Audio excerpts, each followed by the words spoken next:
where they had to work out.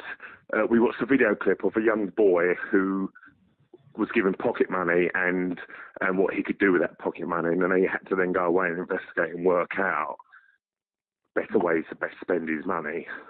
Yeah. And have you used those worksheets? We have used them before, yes.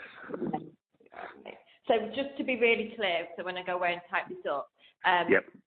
Of the resources that my bank have produced, what have you specifically used independently? We've used those budget. I think they were called budget worksheets, and we've also enjoyed a couple of the video clips again. Brilliant. And we have quite a while after we came across our maths topic, which was money. So then we looked at those then and offered it as a bit of an investigation-based lesson.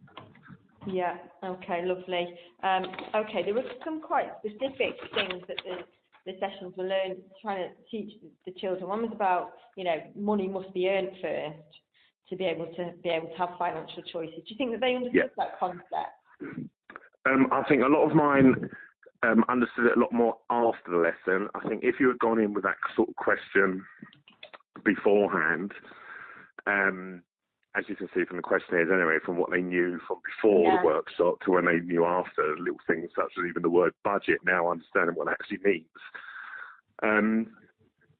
But personally, I think it's something that we can't leave again. It can't be just something that we then do in year 5 and then it's left and forgotten about.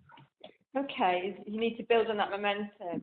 Yeah, I think personally, it's probably something that I think every maybe year group, definitely in upper key stage 2, like us in year 5, could have had an actual unit dedicated around this. Yeah. But obviously making it a lot more real life, a lot more hands-on maybe for the further down the higher up the school you go. So do you think it's a case of having the building blocks and then building on them rather than just letting it go and maybe lose? Yeah, definitely. Building blocks. It's the same with anything really that affects the wider world. Okay, great. And another thing was about having an awareness of their own money habits and choices. Do you think they're a bit more aware of that now?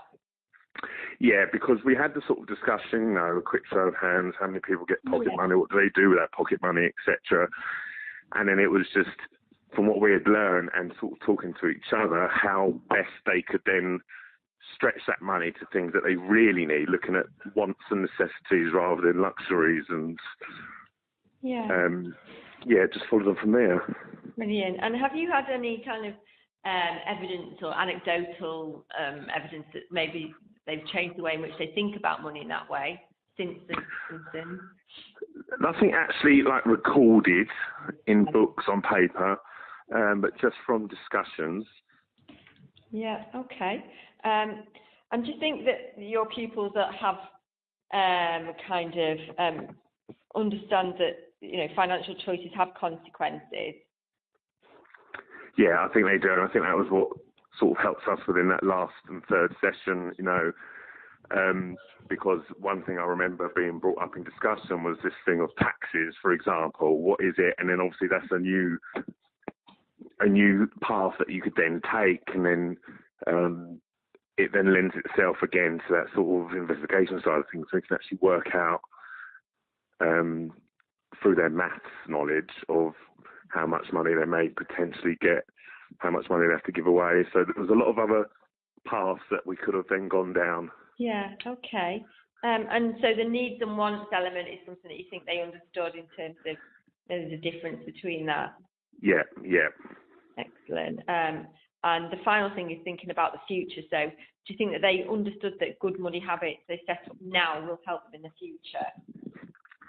Well, the message was made sort of clear from them, but like I said earlier, I think this is something that you sort of have to keep revisiting every now and again.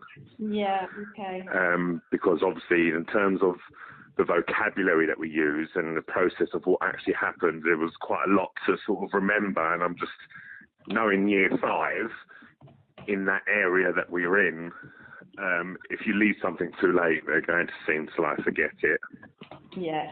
Okay, so it's important to get them really early, do you think?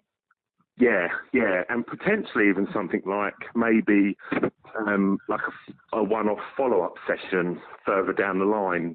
Okay. Oh, like a reminder. Yeah. Brilliant. What was the last thing? So yeah, about having, do you think that they can set their own short and long-term personal finance goals now?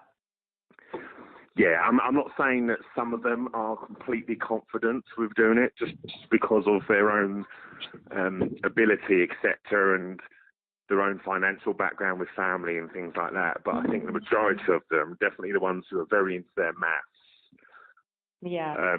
do understand that. Okay. And do you think there's any evidence that you have that they have fed back their learning to the wider peer network or talked about it to their parents in terms of different ideas? I know some people spoke to parents about it, and things now such as, some people's attitudes have changed where they now opt for being more of a super saver rather than a big spender. I think the two terms used in one of the workshops were. Yeah.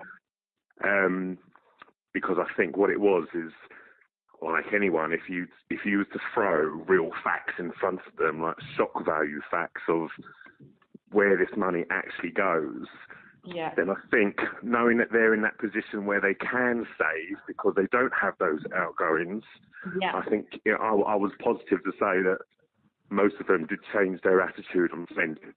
Lovely. And have any of them told you that they've spoken to their parents or siblings? A couple of parents have, yes. What have they said?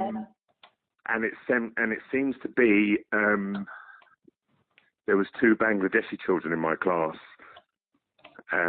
who, it's not common for them to be given money to spend on materialistic things such as sweets, etc.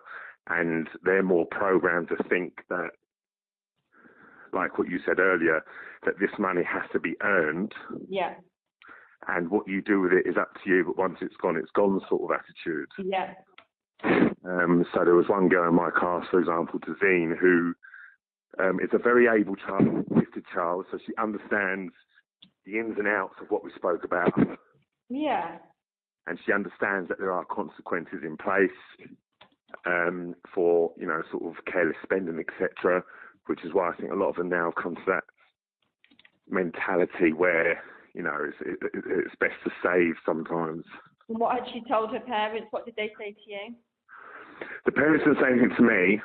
It's just what she said back to me. Oh, right. That she told her parents about that. Yeah, she told them what these things were. And I think I don't know this officially, but I think it made a lot of children actually look at their parents and make up their own mind of whether they were the big spender and the super saver. And, yeah.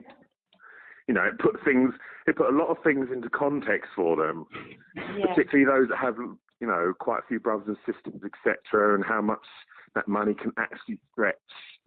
Yeah, sure.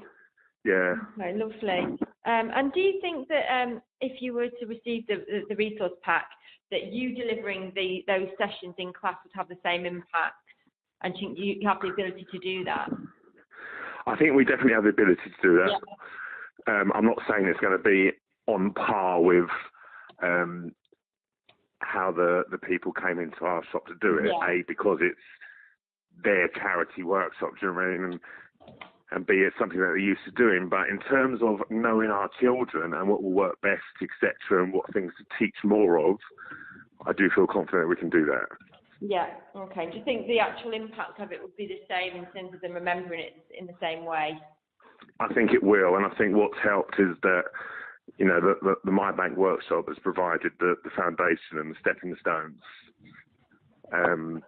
So it's not going to be new learning for them, so I think the impact will be good as well. Yeah, lovely. And is there a legacy for the project? Is your school hoping to continue working with My Bank? I personally would love it definitely to be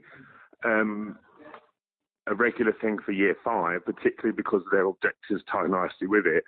But like I said earlier, I definitely think it's something that we need to push throughout the school, definitely in upper key stage 2, particularly year 6s, obviously going up to secondary school, etc., where, they're going to start learning more about business studies and commerce, etc. And I just think it's a good background knowledge for them to help prepare them. No, lovely. Okay, well, thanks for that. That's all my questions. So I really appreciate your time today. That's all right. All right, have a good weekend. And you, I'll speak to you soon. Take care. Bye. Bye-bye.